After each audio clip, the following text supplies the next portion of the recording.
इस वक्त की बड़ी खबर आपको बता दें, दो बाइकों की आपस में टक्कर हुई है। बड़ी खबर इस वक्त बिल बाबा मंदिर के पास ये हादसा हुआ है।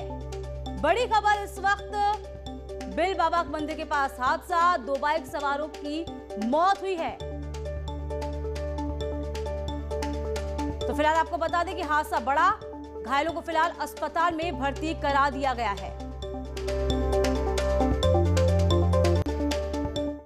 नमस्कार, उत्तराखंड एक्सप्रेस में आपका स्वागत है। आपके साथ मैं दीपिका सिंह। चलिए बढ़ते हैं आगे। कोटद्वार से एक बड़ी खबर लेंगे, जहां जय हरीखाल पहुंचे हैं मुख्यमंत्री त्रिवेंद्र सिंह रावत ने 64 करोड़ की लागत से तैयार हुई महत्वाकांक्षी भैरवगढ़ी पंपिंग योजना का लोकार्पण किया। और इस योजना के जरिए 3 विधानसभा क्षेत्र के 75 गांव के साथ ही उन्होंने लैंसडाउन में मौजूद थल सेना के गढ़वाल रेजिमेंट के हेडक्वार्टर को पानी सप्लाई होगा। इधर आपको ये भी बता दें कि योजना का लोकार्पण करते हुए मुख्यमंत्री त्रिवेंद्र सिंह रावत ने ये कहा है कि साल 2006 से योजना ये लंबित थी, लेकिन उनकी सरकार आने के बाद इस योजना पर दोबारा से काम शुरू किया गया है, जिससे कि आज हजारों परिवारों को योजना का लाभ मिल पाएगा। देखिए, परेशानियां तो यहाँ के लोग ज़्यादा अच्छी तरह बता सकते हैं, लेकिन हाँ, ये मैं जानता हूँ कि बहुत लंबे समय से, लगभग 14 साल से ये योजना लंबित पड़ी हुई थी। और जो बड़ी महत्वपूर्ण योजना है, इसमें हमारा लैंसडाउन कैंट है, जहरी खाल है, और ऐसे लगभग 75 आबादी क्षेत्र हैं जिनको इससे पानी मिलेगा। तो ये बहुप्रतीक्षित योजना थी। आज इसका लोकार्पण हुआ है। मुझे इसके लोकार्पण करते बेहद खुशी है।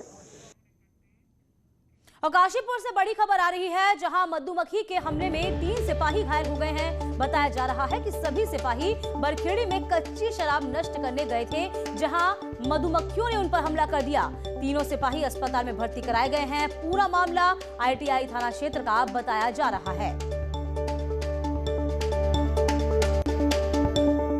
नवरात्र के पहले दिन हाईटेक हेडक्वार्टर निर्माण की नींव रखने वाली बीजेपी ने अब 2022 के सियासी समर में पहले प्रदेश भर में मौजूद अपने और कार्यकर्ताओं को भी हाईटेक करने का टारगेट फिक्स कर दिया है। जी हां, बीजेपी के इस विस्तार पर विपक्ष अब बेचैन है।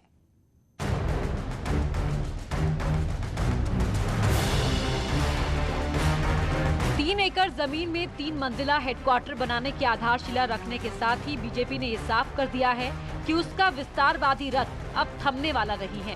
बागेश्वर और पिथौरागढ़ में इसी 23 अक्टूबर को बीजेपी अपने दफ्तर का उद्घाटन करने जा रही है। उधम सिंह नगर, चंपावत, अल्मोड़ा, हरिद्वार, चमोली में उसके हाईटेक ऑफिस बन गए हैं। पौड़ी में भी जमीन खरीद ली गई है, तो रुद्रप्रयाग में अगले 3 महीने में ऑफिस बनकर तैयार हो जाएंगे।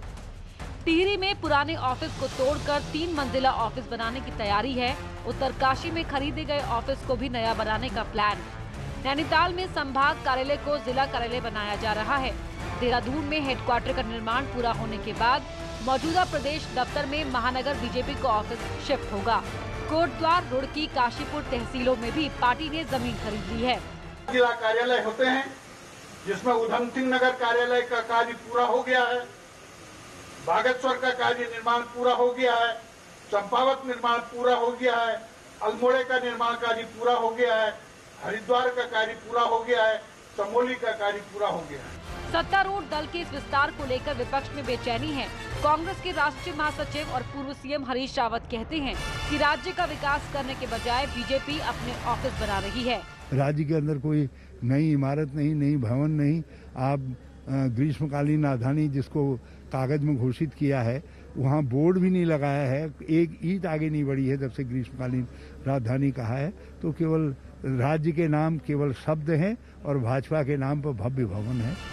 बीजेपी का कहना है कि उनका हर ऑफिस सरकारी पैसे से नहीं, एक एक कार्यकर्ता के सहयोग से बनेगा। ऐसे में 20 साल में 2 बार सत्ता में रह चुकी कांग्रेस के नेताओं की मुश्किल और बढ़ सकती है, क्योंकि संसाधन विहीन कार्यकर्ता पूछ सकता है कि जो काम आज बीजेपी कर रही है, वो काम आखिर उसके नेताओं से क्यों नहीं हो सका। न्यूज़ 18 के लिए देहरादून से सुनील नवप्रभात की रिपोर्ट। रिस्पना और बिंदाल नदियों को पुनर्जीवित करने की दिशा में आज एक और महत्वपूर्ण कदम उठाया गया है। रिस्पना में गंदगी के कारण बने नालों और घरों के सीवरेज पाइप को अब टैप कर सीवरेज ट्रीटमेंट प्लांट से जोड़ दिया जाएगा। इसके लिए इंटरसेप्शन और डायवर्जन का मुख्यमंत्री त्रिवेंद्र सिंह रावत ने शिलान्यास भी किया। इस काम पर 63 करोड़ रुपए खर्च होंगे। 63 करोड़ रुपए से देहरादून के जितने भी नालियां हैं जो रस्पना और बिंदाल नदी में गिरते हैं उनको टेप करने के काम का शिलान्यास किया गया है।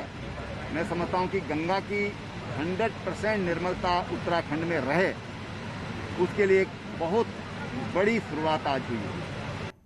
और खबर अल्मोड़ा से है, जहां भतरौंज खान पुलिस को एक बड़ी सफलता मिली है। पुलिस ने यहां 10 किलो गांजे के साथ 2 तस्करों को गिरफ्तार किया है। वहीं एक गाड़ी भी पुलिस ने बरामद की है।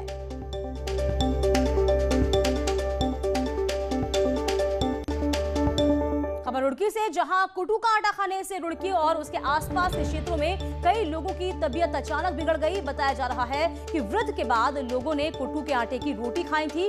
उसके बाद उन्हें उल्टी और दस्त की शिकायत हुई, जिन्हें आनन फानन में अस्पतालों में भर्ती करा दिया गया है। वहीं सूचना पर पहुंची पुलिस और खाद्य विभाग और तमाम के जो अधिकारी हैं वो मंडी पहुंचे, कुटू के आटे के सैंपल लिए और जांच के लिए भेजे गए हैं।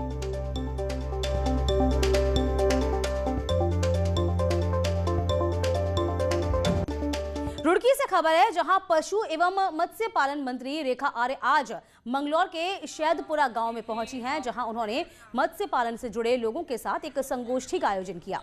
मंत्री रेखा आर्य ने कहा है कि मत्स्य पालकों के तालाबों का निरीक्षण हुआ है और साथ ही वो किस प्रजाति की मछलियों का पालन कर रहे हैं, इस संबंध में भी उनसे बातचीत हुई है।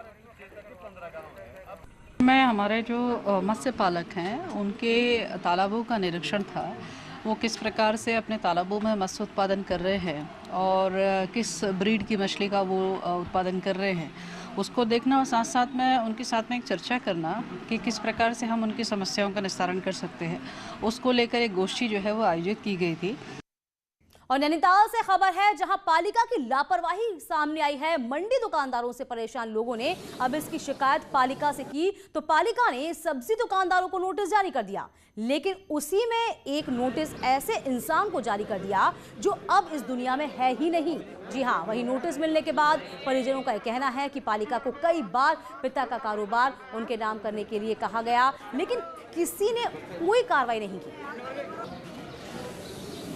यह है कि जो हम नोटिस दे रहे हैं कि जो आपके यहाँ की यहाँ पर जो व्यवस्था सही नहीं है उसकी व्यवस्था अपने आप सही कर लें, और 3-4 दिन बाद नहीं हुआ तो उसकी ये कि आपको नोटिस आपको चालानी कार्रवाई की जाएगी। हाँ, उसमें क्या है कि ये जो हमारे पुराने ट्रेडिशनल जो जिनको अलाट थे शुरू से, उन्हीं के नाम से चले आ रहे हैं, और मोस्टली देखा गया कि जो हमारे इनके परिवार के ही चला करके अभी वो जो ही चला रहे हैं, और इनको जो है नाम ट्रांसफ़र के लिए भी कार्रवाई की जाएगी। मेरे पिताजी का स्वर्गवास हुए करीब 3 वर्ष हो गए, और मेरे पिताजी को राम सेवक सभा के प्रांगण में एक फड़, जिसे आलू फड़ नाम से दिया जाता था, फड़ नंबर 6, और वर्तमान में वो उन्हीं के नाम पे है, और मैंने उसे ट्रांसफ़र अपने नाम स्थानांतरित करने के लिए एप्लीकेशन लगा दी है।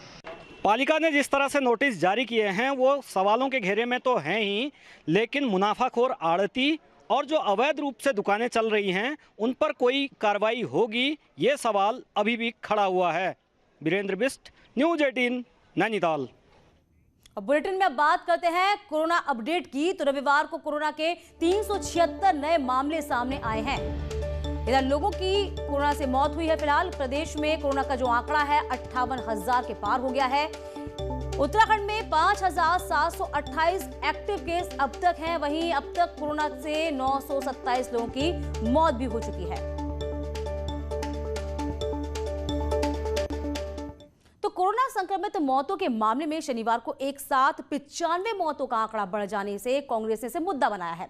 स्वास्थ्य विभाग ने शनिवार को केवल 6 मौतें दिखाई थी, लेकिन टोटल 89 और मौतें ऐड कर दी। इसमें से लापरवाही जो थी वो सामने आई, जिसमें सवाल खड़े किए गए हैं अस्पतालों और स्वास्थ्य विभाग के। अस्पतालों ने समय पर कोरोना संक्रमित मौतों का जो आंकड़ा है वो कंट्रोल रूम को नहीं दिया। जब स्वास्थ्य विभाग द्वारा आंकड़े मांगता गया तो पता लगा कि मौतों का जो ग्राफ है कहीं और ऊपर चला गया है। इधर कांग्रेस ने इसे कोविड मैनेजमेंट में बड़ी लापरवाही बताते हुए कहा है कि इस पूरे मामले में जिम्मेदारी तय होनी चाहिए। 89 लोगों की मौत का आंकड़ा, 89।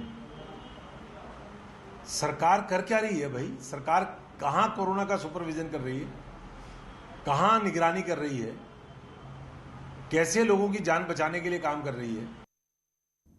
किसानों के लिए एक अच्छी खबर है। किसानों की सुविधा के लिए विकासनगर में जल्द ही 2 नए धान क्रय केंद्र खुलेंगे। इसके लिए विकासनगर विधायक मुन्ना सिंह चौहान ने संबंधित अधिकारियों को दिशा निर्देश दिए हैं। विकासनगर और हरबटपुर में खुल रहे धान क्रय केंद्रों के खुलने से किसानों को धान बेचने में आसानी होगी।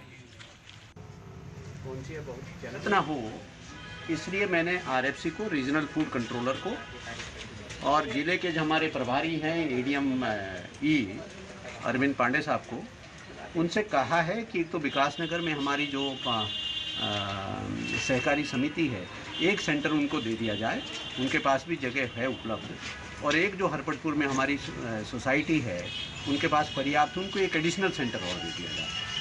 और खबर देहरादून से लेंगे, जहां देहरादून में 80 लोगों के साथ फ्लैट खरीदारी के मामले में धोखाधड़ी हुई है और इस बाबत बिल्डर दीपक मित्तल पर पुलिस ने गैंगस्टर एक्ट के तहत कार्रवाई के निर्देश दिए हैं।